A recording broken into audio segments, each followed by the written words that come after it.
What's up guys, welcome back to another Cat McPatterson Classic. Today I'm going to be using every single gun in Bridger Western. There's so many guns in this game, it can be hard to choose which ones to use. I'm going to make it easy for you by telling you which ones I recommend, which ones I don't, telling you each gun's pros and cons. If you enjoy, like and subscribe, comment if you want to see more, and yeah, let's get right into it. I used the same build with every single gun. I used Quick Draw, Tonic Master, and Desperado. I didn't use any stand, and I used a poncho with a 10 damage bonus on it. Starting with the revolvers slash pistols, the Schofield is a weapon everybody spawns in with, and it's honestly really underlooked I think for that reason, and it's actually extremely good now that I've used it.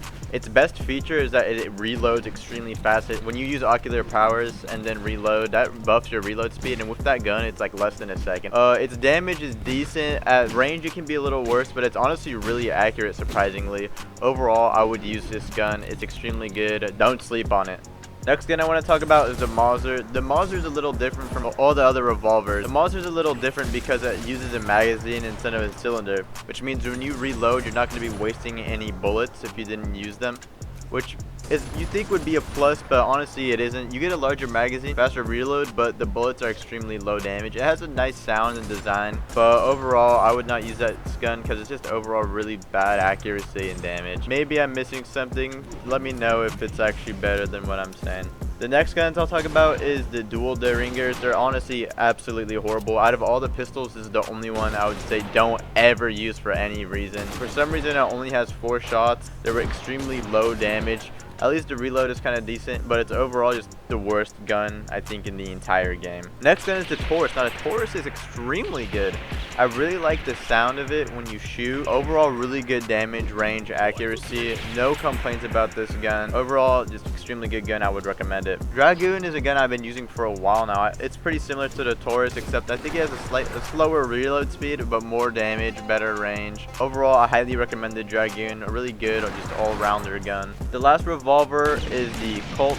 I really like the Colt because it has cool sound design. When you take it out and put it away, it has like a special sound effect in the animation it does. It's a pretty cool gun overall. Good damage, good accuracy, good reload. I would recommend the Colt. Now for the shotguns. The only shotguns in the game right now are the double barrel and the Maverick. I'm going to go ahead and say the double barrel is the better gun. The problem with the Maverick is pretty slow shot speed. You can do a little tech to shoot it faster, but I'm not going to count that because it's not really intended. They could patch it at any point. Overall, good damage, but it's hard to land just because of how the gun system works in the game. It feels like you have to aim to the left of the person you're actually shooting. Let me know if anyone agrees with that. It feels like you have to aim left of who you want to shoot with the Maverick, and also the Winchester. The double barrel is overall better because much more easy to land your shots. It does way more damage. You can spam it way faster, quick reload. You can do 80 damage in less than a second. Very good gun if you connect all the pellets. Both the shotguns have range issues, but they're shotguns. You shouldn't expect them to be long range, but overall I would use the double barrel. I would use the Maverick in certain situations, but I would take the double barrel over the Maverick 9 times out of 10. Now for the Winchester and Mare's leg, they're both two sides of the same coin. Winchester I think is worse than the Mare's leg. You obtain it through fishing, but honestly it's very good damage, good range, much easier to land your shots than the Winchester. Issue with the Winchester, it has good range and accuracy, but the damage is overall way too low for a gun of its size. It has good reload speed. Same with the Mare's leg, good reload speed, but overall Mare's leg, I'll use that. The only situation I'd probably use the Winchester is if I know I'm going to be fighting on a horse, if I'm doing a build where I'm trying to stay on my horse. Winchester is much better for taking down people's horses just because of the longer range. Big problem with the revolver that they don't have enough range to get horses, like the bullets just stop, whereas the Winchester and other guns are able to reach. So I would only recommend the Winchester for if you're fighting horses, but overall I would choose Mare's leg over Winchester. The sniper is honestly pretty good. Not good if you don't have the right build for it, and I didn't use a special build for it just because I'm doing this video. I'm trying to stay as impartial as possible. It's usable without that specific build, but if you're not using Executioner when you're trying to use it, it's pretty bad. At long range it's extremely good. The only issue is that it takes a while to get used to. It's not the easiest gun in the world, but if you get get a nice vantage point, you use sneaky low life, it can feel very fun. I've done a build with it before. I'm pretty good at the sniper. If you use specific stands that can knock people over, you can get free headshots with it.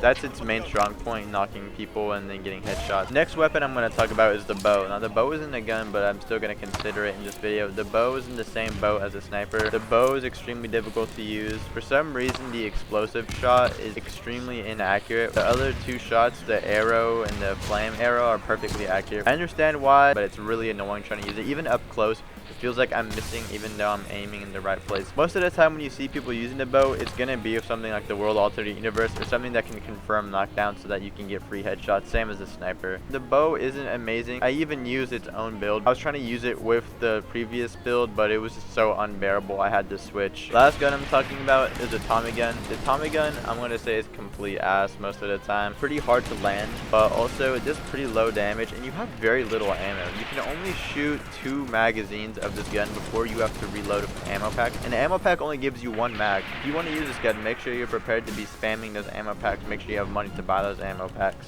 I think my main gripe with it is that when you're shooting someone, they can shoot back at you. They don't get stunned or anything by the bullets. They can just shoot back at you, and because you're shooting the gun, you're in a completely still stance. Makes it very easy for people to get headshots on you and kill you. When you're just trying to use Joseph Joestar's gun, feel cool. Overall, I think out of all the guns on this list, the Tommy gun, actually no, the dual derringers need a buff more, but the Tommy gun does also need a buff. Alright, that's my ranking. The video took a week to make, so if you respect the effort, leave a like, maybe even subscribe if you feel like it. If I missed anything, or if you disagree, or if there's some sort of tech I missed, let me know in the comments. I'd really like to know why the dual derringers are so bad. Maybe there's some secret tech I'm missing. And that's about it. See y'all later.